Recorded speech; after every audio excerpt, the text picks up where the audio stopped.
por nosotros. Si son para Él, démoselas fuertes, hermanos. Gloria a Dios.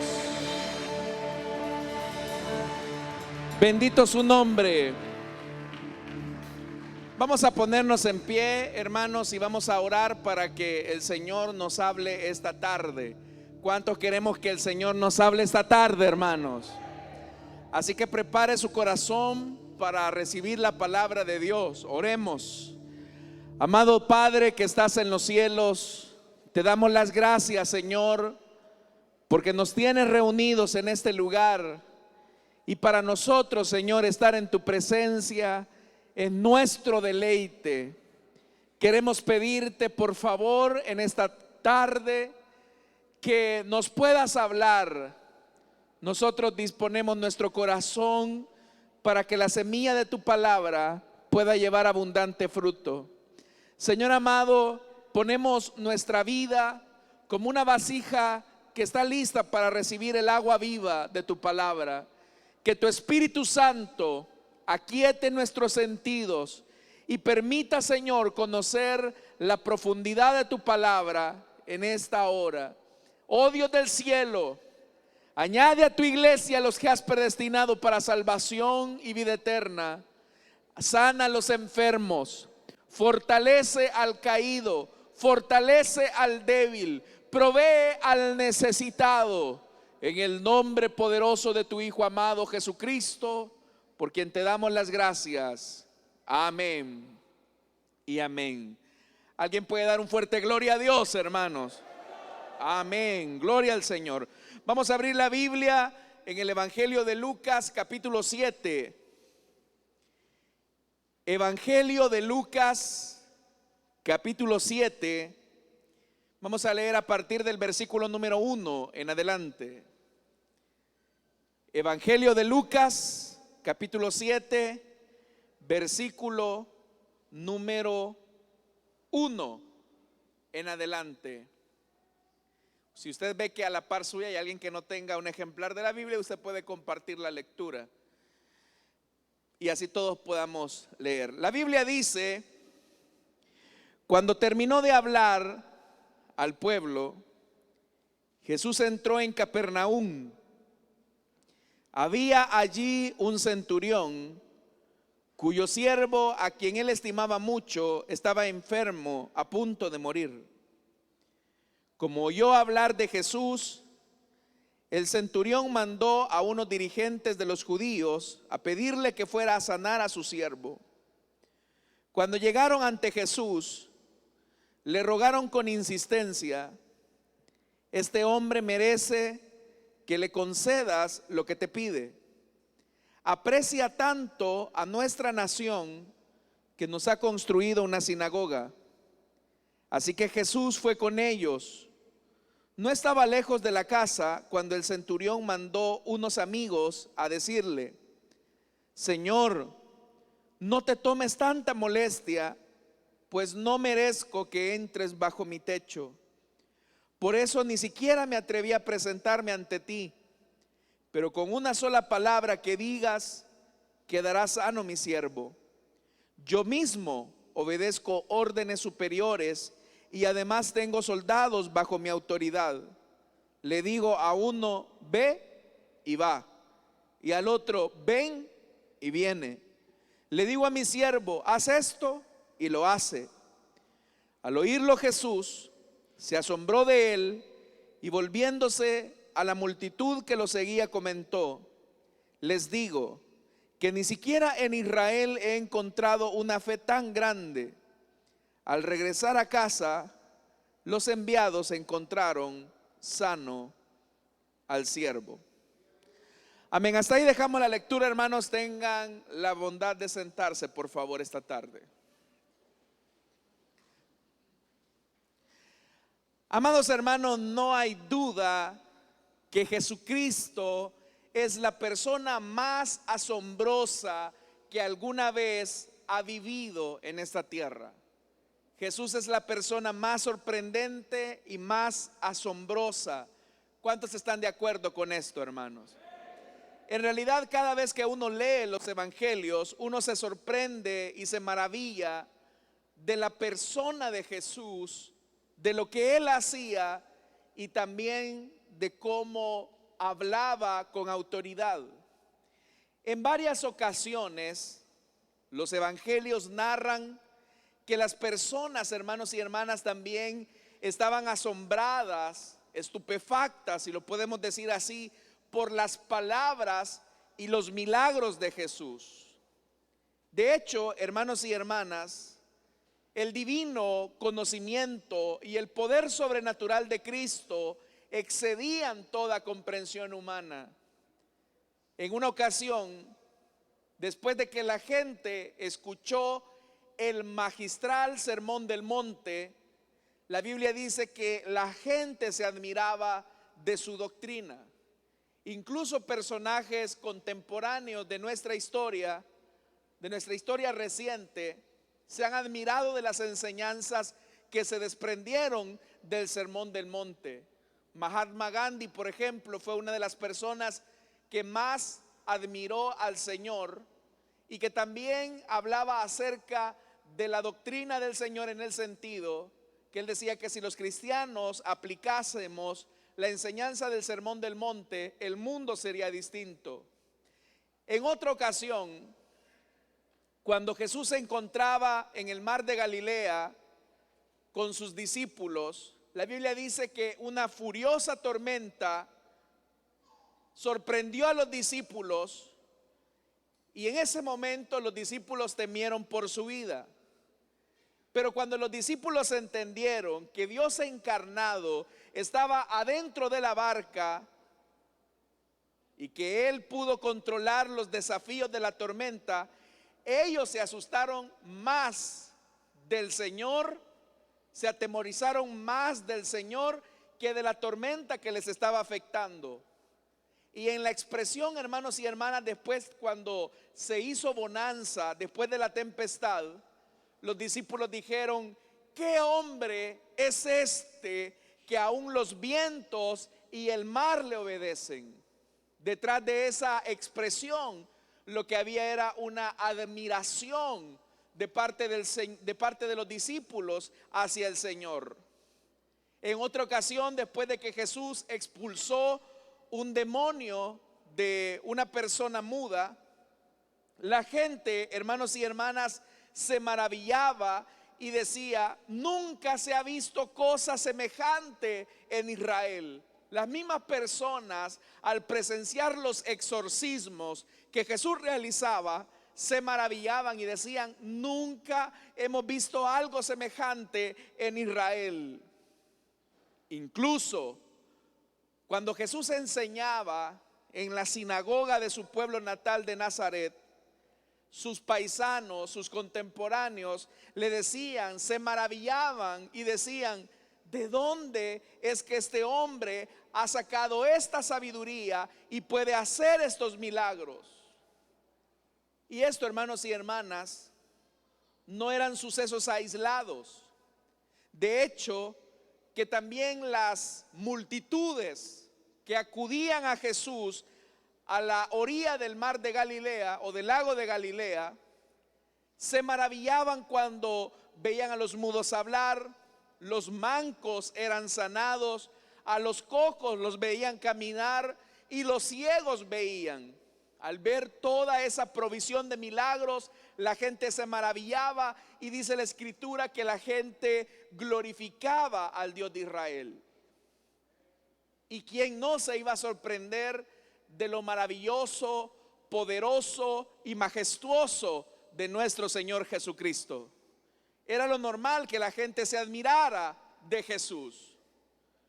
Pero esta tarde hemos leído uno de los pocos pasajes de la Biblia donde los valores de la admiración se cambian, donde no es la gente necesariamente que se siente admirada de Jesús, es Jesús sintiéndose maravillado por la actitud y específicamente por la fe de un hombre.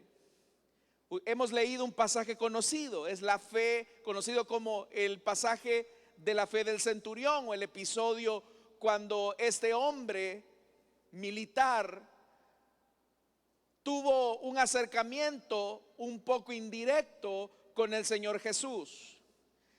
Pero para que nos ubiquemos un poco en la historia, dice el versículo 1, cuando terminó de hablar al pueblo, Jesús entró en Capernaum. Capernaum, hermanos, había sido la ciudad adoptiva de Jesús y en realidad fue la sede del ministerio de Jesús en Galilea. Capernaum estaba ubicada a la orilla noreste del mar de Galilea, a poca distancia de la colina donde el Señor había pronunciado el sermón de la montaña. El nombre Capernaum significa ciudad de Nahum. No sabemos, hermanos y hermanas, si el nombre obedecía en relación o en honor al profeta Nahum del Antiguo Testamento. Lo que sí es cierto es que Capernaum era una ciudad principal de la costa norte del mar de Galilea o lago de Galilea. Y era bastante importante porque estamos encontrando ahí presencia militar romana. Había un destacamento de soldados apostados en esa ciudad.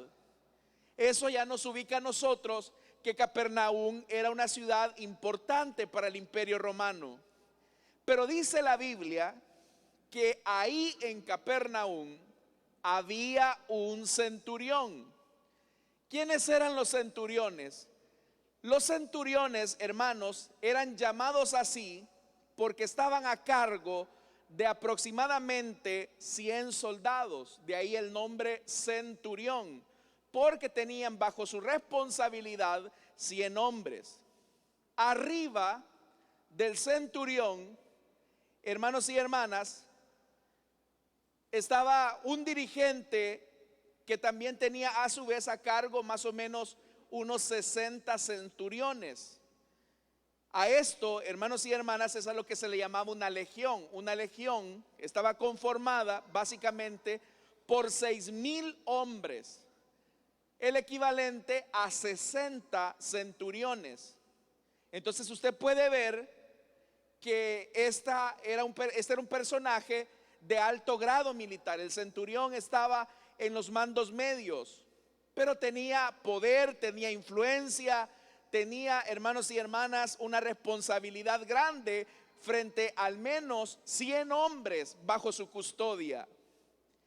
Estos centuriones, como ya le mencioné, estaban bajo la responsabilidad de un tribuno.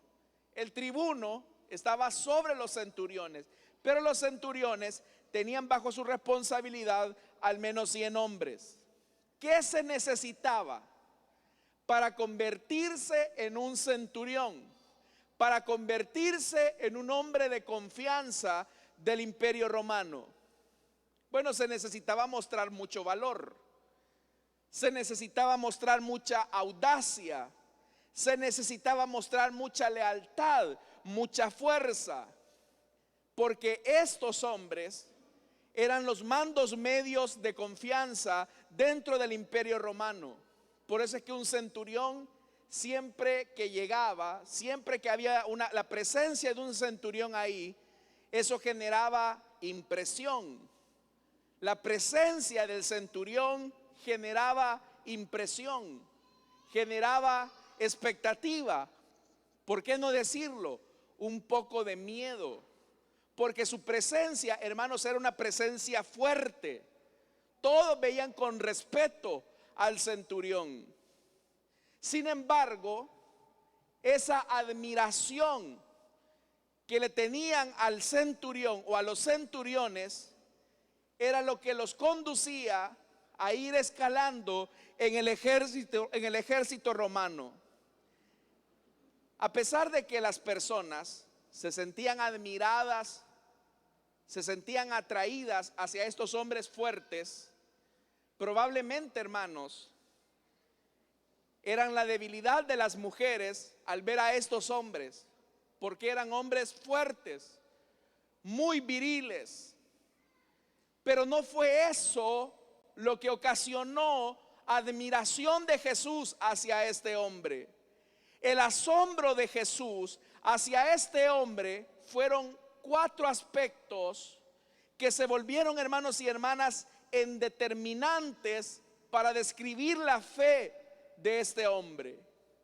Fíjese algo, mientras la gente se sentía admirada por la posición militar de este hombre, Jesús admiró a este hombre por algunas cosas que los hombres comúnmente no veían.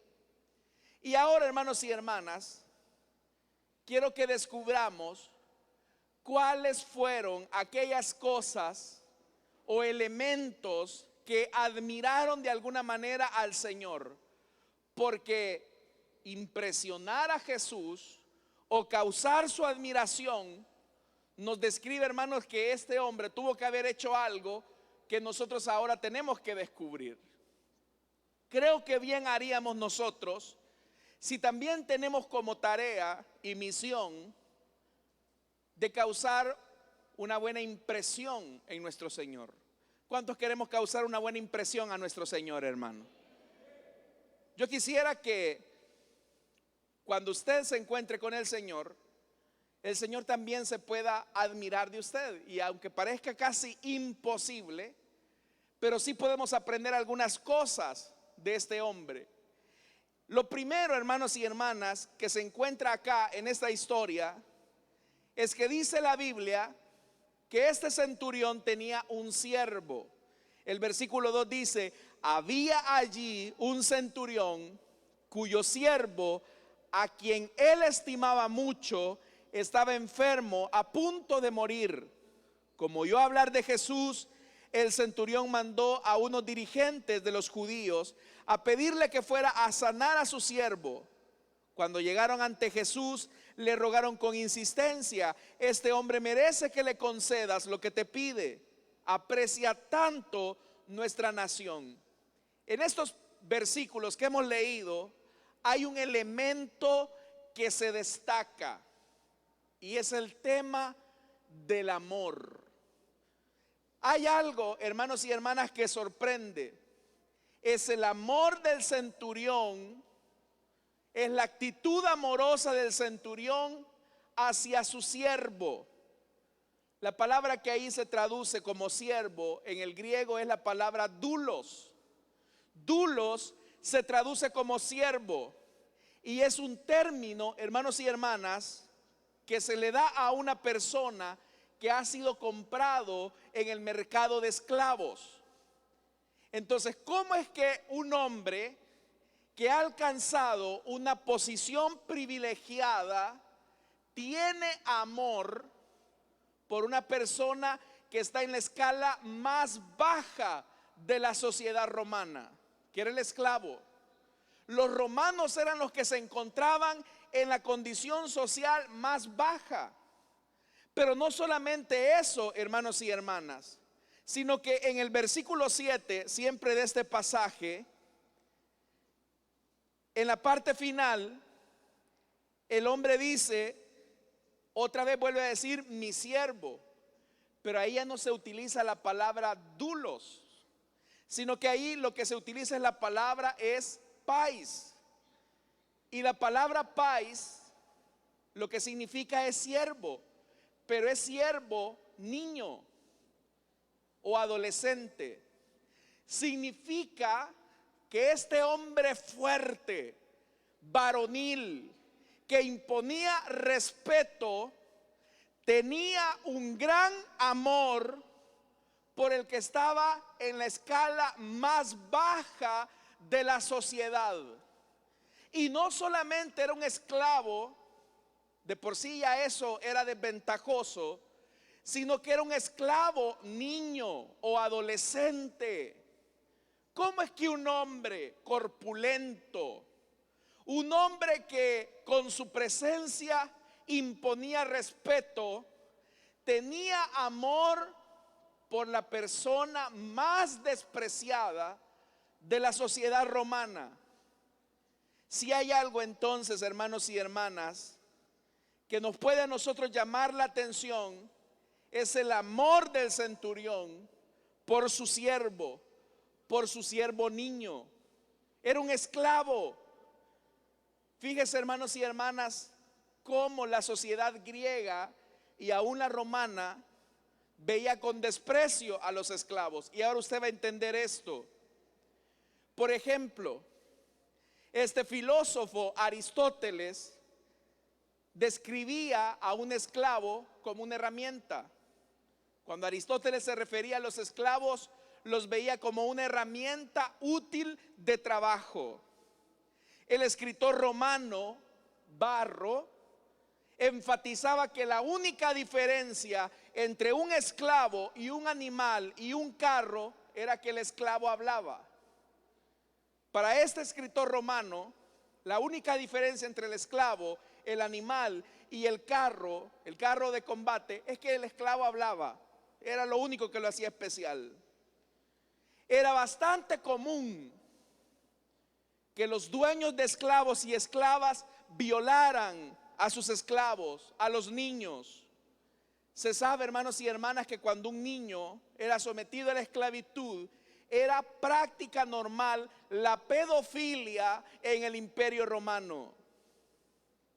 Pero ¿cómo es que ahora este hombre, que no le debía de importar la situación de su siervo, ahora muestra una gran preocupación? Tiene una gran compasión que lo lleva desesperadamente a buscar la ayuda del Señor. Acá podemos aprender, hermanos y hermanas, algo que es importante. Una fe que impresiona a Jesús es una fe que se desprende del amor. Si hay algo que puede cautivar e impresionar a nuestro Dios, es la capacidad que tengamos para amar hasta el más débil, el más insignificante, el más despreciado. Jesús lo dijo de la siguiente manera: en esto conocerá el mundo que ustedes son mis discípulos, en que alcancen las posiciones más encumbradas de esta sociedad. ¿Dijo eso Jesús? ¿Dijo eso Jesús, hermanos? No, ¿verdad? No dijo eso. En esto conocerán que son mis discípulos, en que se hagan sentir por su posición económica frente a aquellos que no tienen nada. ¿Dijo eso Jesús? No. Jesús dijo: en esto conocerán las personas que ustedes son mis discípulos, en que se amen los unos a los otros. ¿Por qué Dios se puede sentir admirado de una persona? Cuando hay una cualidad y una característica de amor, y no de amar, hermanos y hermanas, solamente a los que nos aman, sino amar a aquellas personas que a juicio de la sociedad son indignas de nuestro amor, como era el caso de este siervo del centurión. Alguien le pudo haber dicho a este centurión: perdone, centurión, pero ¿y para qué le muestra interés o preocupación este jovencito que se está muriendo? No le debe de preocupar, no se debe de sentir mal si este es un insignificante chiquillo. Basta con que usted vaya al mercado de esclavos y se compre otro adolescente y vaya, lo sustituye. Pero el centurión no veía a ese chiquillo como una herramienta de trabajo. El centurión veía a ese adolescente como una persona creada a imagen y semejanza de Dios. Si hay algo que impresiona al Señor, es la forma en cómo usted ve a las personas. ¿Cómo usted ve a las personas, hermanos? ¿Sabe que hay gente que cuando camina y se relaciona con otros, los ve del hombro para abajo y los desprecia? Los desprecia por su condición social, los desprecia por su condición económica. Pero eso de lo que demuestra, hermanos y hermanas, es la dureza del corazón.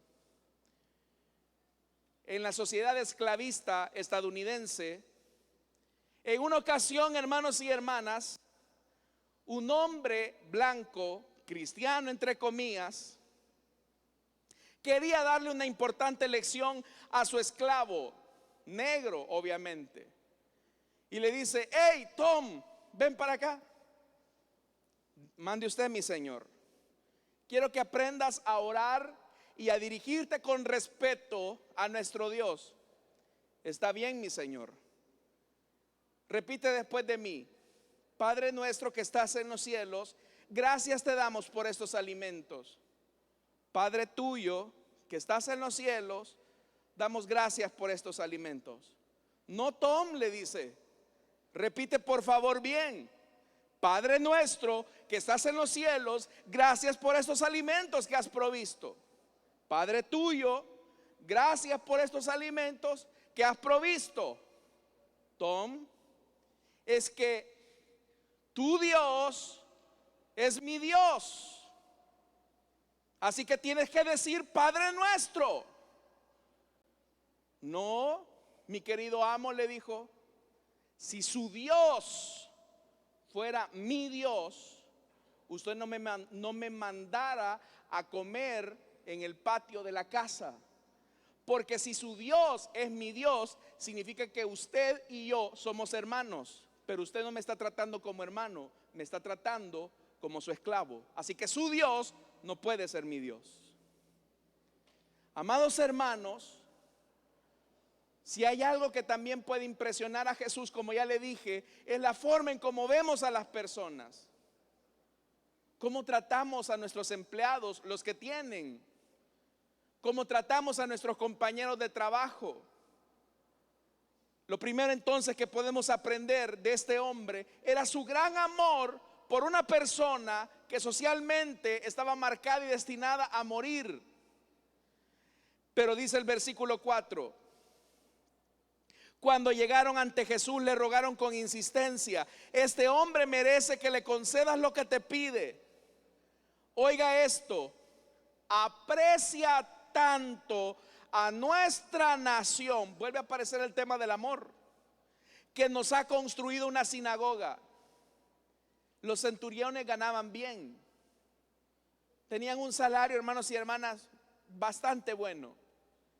Cuando acá la Biblia dice que él ha construido una sinagoga, habla de que de su dinero él había invertido para construir un espacio para que se predicara la palabra de Dios, se comentara de la reflexión de la Torá en Capernaum. Un segundo elemento que podemos aprender del amor del centurión es que el amor que él manifestó, lo manifestó con hechos. Si la esencia del cristiano es el amor, nadie puede decir que ama a alguien si no lo demuestra con acciones. Entonces, hermanos y hermanas, los dirigentes religiosos le están diciendo: este hombre no solamente ama de palabra, ama con acciones. Por eso es que está pidiendo por su criado, por su siervo, por ese adolescente, y lo ha demostrado con acciones. Si usted y yo nos denominamos cristianos, ¿cuáles son las acciones de amor que usted ha hecho por algo o por alguien?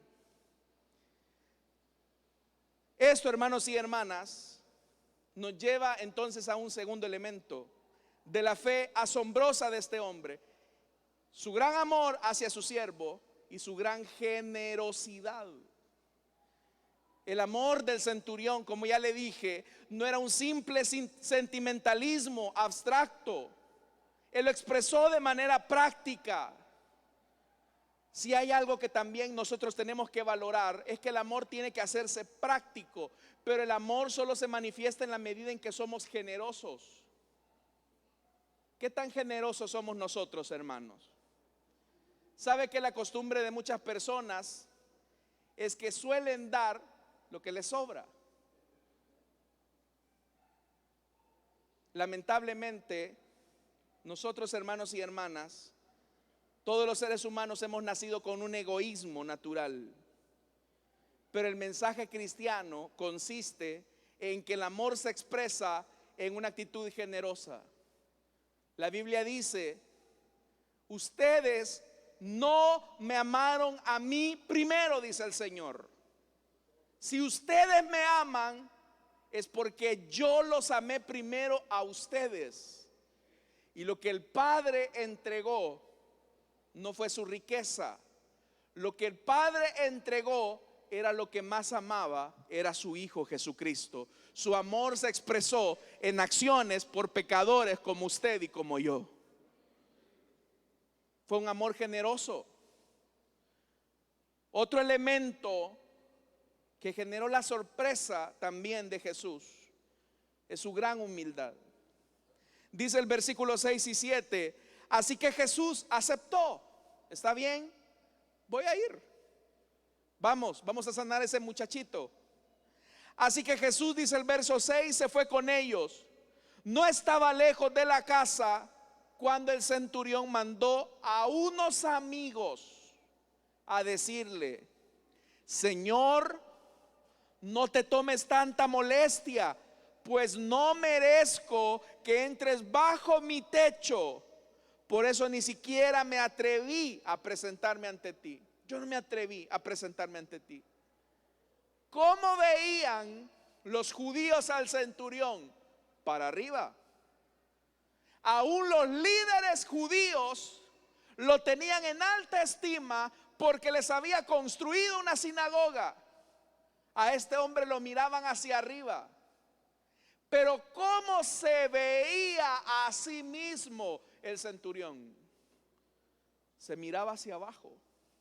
Por eso es que le dice a Jesús: mira, Jesús, yo no me presenté ante ti, aunque la gente a mí me admira, aunque la gente a mí me elogia por la sinagoga que construí, por mi aprecio al pueblo de Israel, yo me siento indigno de ti.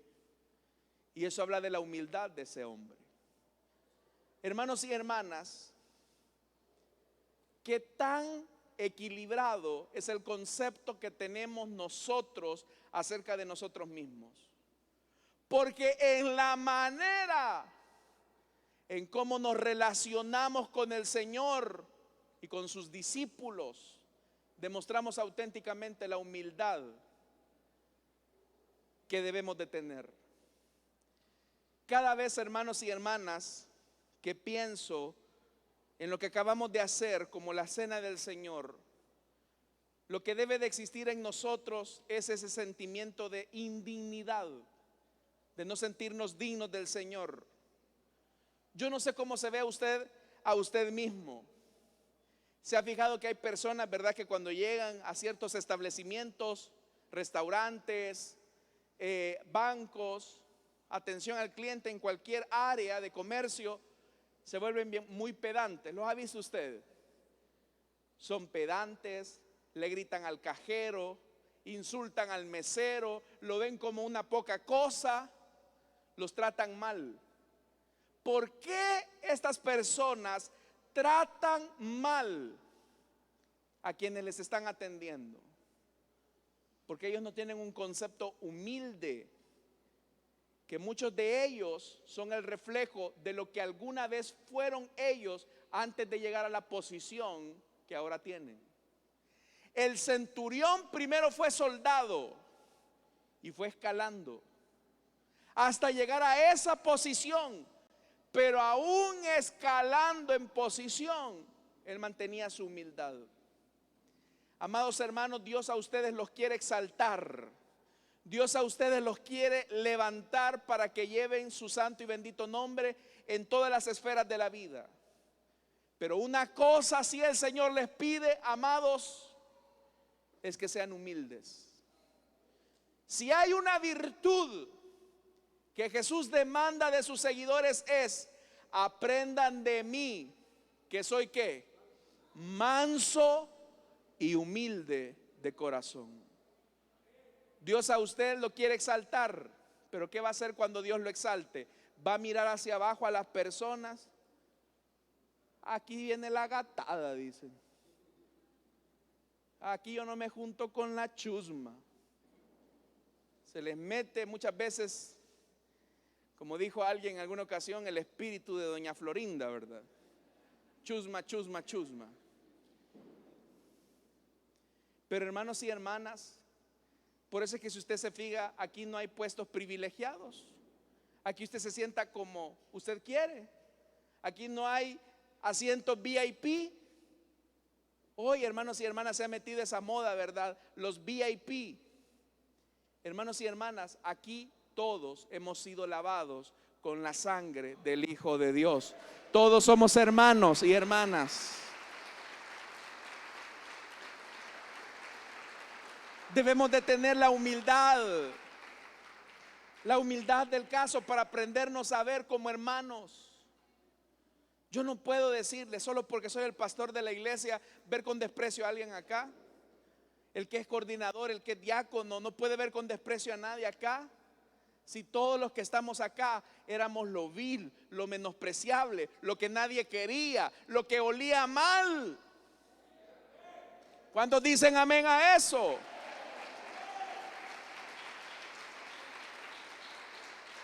Este no es un museo de gente perfecta, impoluta, que nunca ha hecho nada. No, esa actitud, hermanos y hermanas, es la que se necesita. Humildad. Por eso, hermanos, es que ese hombre en humildad, fíjese, la primera delegación era: ve por favor a sanar al siervo de este hombre. Y ya Jesús iba de camino a la casa del centurión. Pero después este hombre piensa y dice: qué barbaridad, qué he hecho.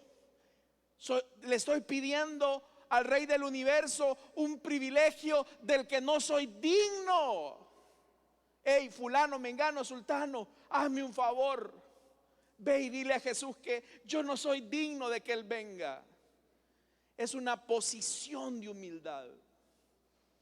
Si nosotros como cristianos tuviésemos esa actitud de humildad, hermanos y hermanas, no seríamos tan exigentes con nuestros derechos. No seríamos unas personas que nos queremos hacer sentir en una posición. Pero hay otro elemento más con el que quiero terminar. Es que si hay algo que asombró a Jesús sobre todas estas virtudes, su amor, su generosidad, su humildad, era su gran confianza en Jesús. Vea lo que dice el versículo 7.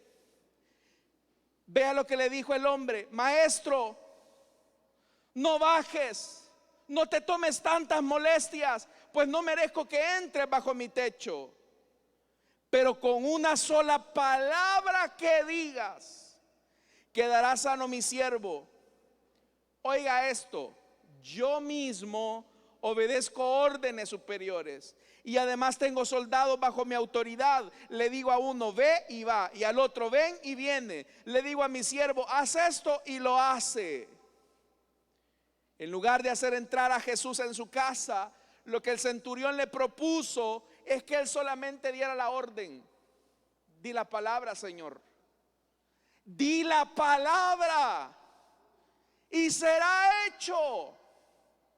Eso era una confianza, hermanos y hermanas, absoluta. No es como nosotros, ¿verdad?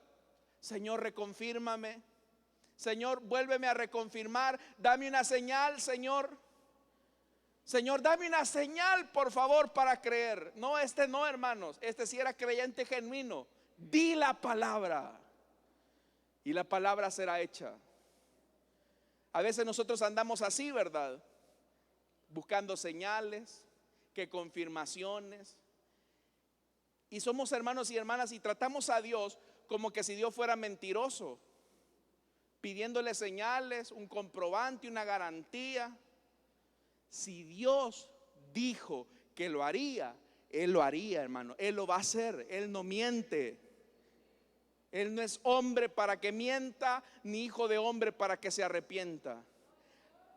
¿Dicen amén a eso, hermanos? La Biblia dice que por la palabra de Dios fueron hechos los cielos y la tierra. Y este hombre tenía claridad de eso. Le dijo: mira, Señor, solo di la palabra. Di la palabra y será hecho. Era una confianza absoluta en la persona y en el poder de Dios.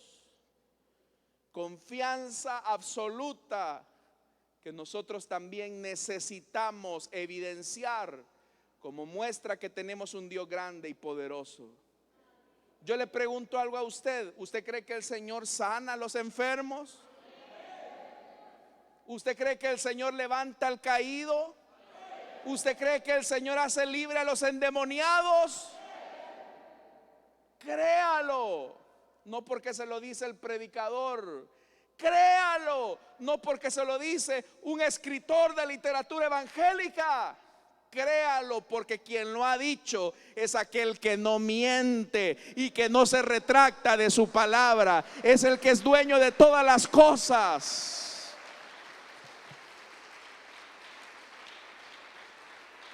Esa palabra es la que mantiene viva la esperanza cristiana.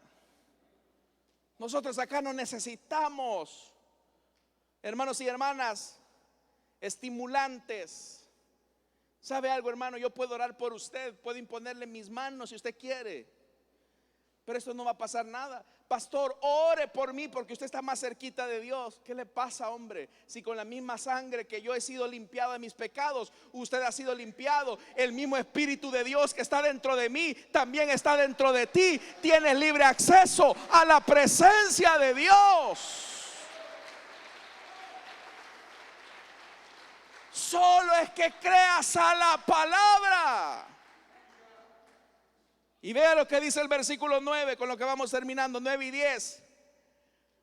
Al oírlo, oiga lo que dice: Jesús se asombró.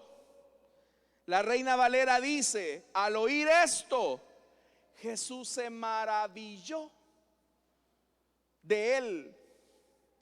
Y Jesús dijo, volviéndose a la multitud que lo seguía: les digo que ni siquiera en Israel he encontrado una fe tan grande como la que tiene este hombre. Hermanos, qué bendición sería que de nosotros el Señor Jesús dijera: en todo El Salvador no he encontrado una iglesia tan amorosa como la iglesia Elín de Santa Ana. Qué bonito sería que el Señor dijera de nosotros: en todo El Salvador yo no he encontrado una iglesia tan generosa como la iglesia de Santa Ana. En todo El Salvador yo no he encontrado una iglesia tan humilde como la iglesia de Santa Ana. Pero lo que es más, qué bendición sería que el Señor dijera de nosotros: en todo el país no he encontrado una iglesia que me crea tanto como la iglesia Elín de Santa Ana. ¿Cuántos quisiéramos que el Señor dijera eso de nosotros, hermano? Yo deseo que el Señor diga eso de nosotros, no para gloria de los hombres, sino para, hermanos y hermanas, ver y descubrir que aún a nuestro Señor amado podemos generarle una satisfacción y dibujarle una sonrisa en su rostro. Estamos a fin de año. En esta época a los estudiantes se les entrega las notas de fin de año. Yo sé que todos los estudiantes de acá de esta iglesia, puros 9 y 10, ¿verdad? Los papás están alegres por las notas excelentes. ¿Dicen amén los jóvenes que llevan esas notas? No hay jóvenes. Yo raspado voy, dice, y se le nota lo raspado.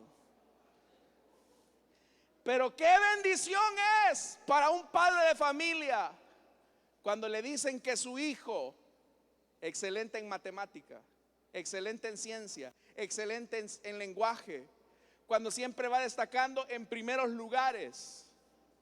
Pero qué bendición será para nosotros, hermanos y hermanas, que también el Señor diga de nosotros que somos hallados excelentes en amor, en humildad, en generosidad y en fe. Porque todos acá hemos de comparecer un día frente al Señor y Él va a pagar a cada uno conforme sea nuestra obra. Ahora le pregunto, ¿qué diría el Señor de nosotros, hermanos? Porque esto fue lo que Jesús dijo de este centurión. Pero ¿y de nosotros qué diría? No, hombre, si le sacas más sangre a un cangrejo que a este que es tacaño. No, hombre, si esta de generosa es mezquina, amorosa, peor. No, hermanos, que el día que nos encontremos cara a cara con nuestro Señor, Él nos diga: ven, buen siervo fiel, en lo poco me fuiste fiel, sobre lo mucho te pondré, entra al gozo de tu Señor. Que esa sea la satisfacción que podamos dibujarle en el rostro a nuestro amado Señor. ¿Cuántos dicen amén a esto, hermanos? El que tenga oídos para oír, que oiga lo que el Señor nos ha dicho esta tarde. Amén, hermanos. Vamos a cerrar nuestros ojos y vamos a orar.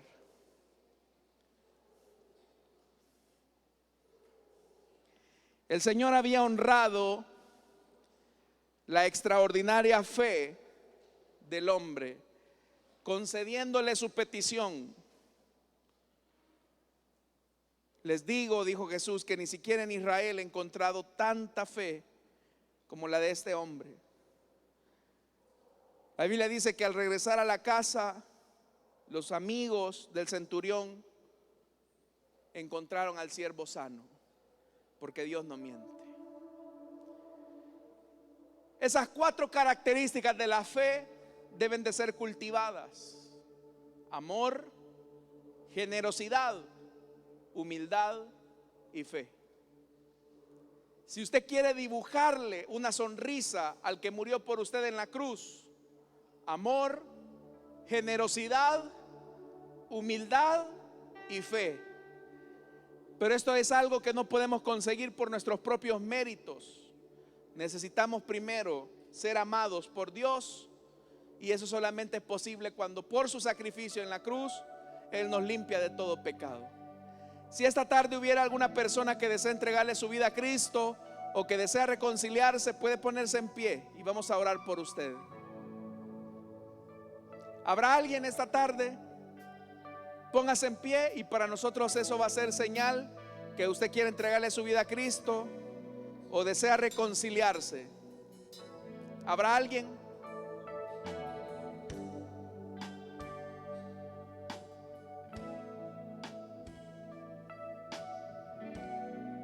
¿Habrá alguien que quiera entregarle su vida a Cristo o desea reconciliarse? Póngase en pie y vamos a orar.